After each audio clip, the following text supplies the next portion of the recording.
friends, welcome to Ambience kitchen. நம்ம கிச்சன்ல இன்னைக்கு என்ன பார்க்க போறோம்னா பாவக்காய் புளி குழம்பு எப்படி பண்றதுன்னு பாப்போம். அதுக்கு முன்னாடி நம்ம சேனலை இன்னும் சப்ஸ்கிரைப் பண்ணாதவங்க சப்ஸ்கிரைப் பண்ணிக்கோங்க. அப்படியே பக்கத்துல இருக்கிற பெல் பட்டனை அமுத்திக்கோங்க. அப்பதான் அப்லோட் பண்ற எல்லா வீடியோ உங்களுக்கு உடனுக்குடன் கிடைக்கும். வாங்க எப்படி பண்ணலாம்னு பாப்போம். பாவக்காய் புளிக்குழம்பு செய்யறதுக்கு நமக்கு தேவையான பொருட்கள் பார்த்தீங்கன்னா பாவக்காய் ஒரு 200 கிராம் பாவக்காய் இந்த மாதிரி உள்ள சீடை எடுத்துட்டு இந்த மாதிரி ரவுண்டாக கட் பண்ணி வச்சிருக்கேன். எந்த ஷேப் வேணாலும் கட் பண்ணிக்கலாம். அப்புறம் பார்த்தீங்கன்னா ஒரு தக்காளி 2 பெரிய தக்காளி எடுத்து இந்த மாதிரி கிரைண்ட் பண்ணி வச்சிருக்கிறேன். அப்புறம் வந்து சின்ன வெங்காயம் ஒரு 15 நம்பர் சின்ன வெங்காயம் எடுத்து தோல் உரிச்சு இந்த மாதிரி கிரைண்ட் பண்ணி வச்சிருக்கிறேன். அப்புறம் பார்த்தீங்கன்னா பூண்டு ஒரு 10 பல் பூண்டு. அப்புறம் தாளிக்கிறதுக்கு நல்லெண்ணெய் தான் நான் யூஸ் பண்ணியிருக்கிறேன். எந்த குக்கிங் ஆயில் வேணாலும் யூஸ் பண்ணிக்கலாம். அப்புறம் கடுகு, காஞ்ச மிளகாய், கருவேப்பிலை, ஒரு அரை ஸ்பூன் வெந்தயம், அப்புறம் பார்த்தீங்கன்னா ஜீரகம் ஒரு 3/4 ஸ்பூன், அப்புறம் வந்து புளி ஒரு சின்ன எலுமிச்சை அளவு புளி. இந்த புளி வந்து எனக்கு புளிப்பு ஜாஸ்தி, அதனால் நான் இந்த அளவு எடுத்திருக்கிறேன். உங்கள் புளிப்புக்கு தன்மைக்கு ஏற்றவாறு நீங்கள் கூட்டவோ குறைக்கவோ செய்யலாம். அப்புறம் வந்து ஆப்ஷனல் தான் வெல்லம் ஒரு சின்ன துண்டு. அப்புறம் மசாலா பார்த்தீங்கன்னா மஞ்சள் தூள் 1/4 ஸ்பூன், 2 ஸ்பூன் மல்லித்தூள், 1 ஸ்பூன் மிளகாய்த்தூள்.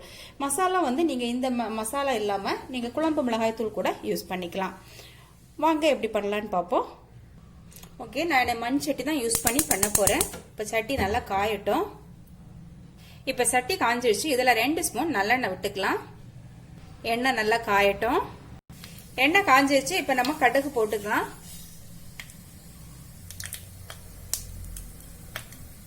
ஓகே, இப்போ வெந்தயம் போட்டுக்கலாம். ஜீரகம்,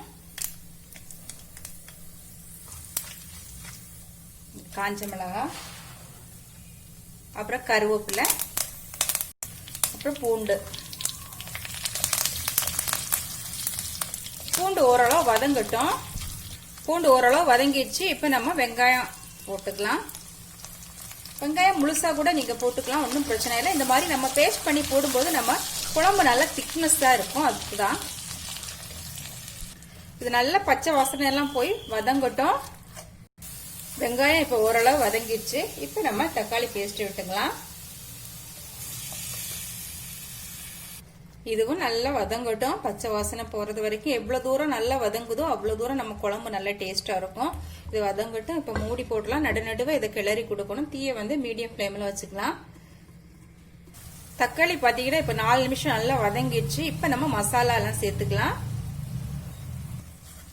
இப்ப இந்த பாவக்காய் கூட சேர்த்துக்கலாம். பாவக்காய் நான் தண்ணியில அலசி எடுத்துக்கிறேன், கொஞ்சம் கசப்பு மாறும். இப்ப இந்த புளி தண்ணி சேர்த்துக்கலாம். கூடவே இன்னும் கொஞ்சம் தண்ணி சேர்த்துக்கலாம்.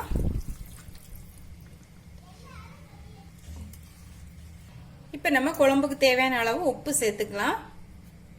நல்லா கலந்து விட்டுக்கலாம். இப்ப இதை மூடி போட்டு ஒரு 10 நிமிஷம் நல்லா வேக விடுவோம். நடுநடுவா இதை கிளறி கொடுக்கணும். இருக்கட்டும். ஓகே, நம்ம குழம்பு இப்ப 10 நிமிஷம் நல்லா கொதிச்சிருச்சு. எண்ணெய் எல்லாம் நல்லா மேல மிதந்து வந்திருக்கு. ரொம்பவே சூப்பரா ரெடி ஆயிடுச்சு. இப்ப இந்த வெல்லத்தை நம்ம போட்டுக்கலாம். போட்டு ஒரு கலக்கி விட்டுக்கலாம். இப்ப மீண்டும் ஒரு நிமிஷம் நல்லா கொதிக்கட்டும். ஓகே, 1 நிமிஷம் ஆயிட்டு. இப்ப கொஞ்சமா மல்லி எல்லாம் தூவிக்கலாம். இது ஆப்ஷனல் தான். இப்ப நான் ஸ்டவ் ஆஃப் பண்ணிக்கிறேன். பாவக்காய் புளி குழம்பு ரொம்பவே சூப்பரா ரெடி ஆயிடுச்சு. மீண்டும் நல்லது ஒரு ரெசிபியில உங்களை மீண்டும் சந்திக்கிறேன். பாய்.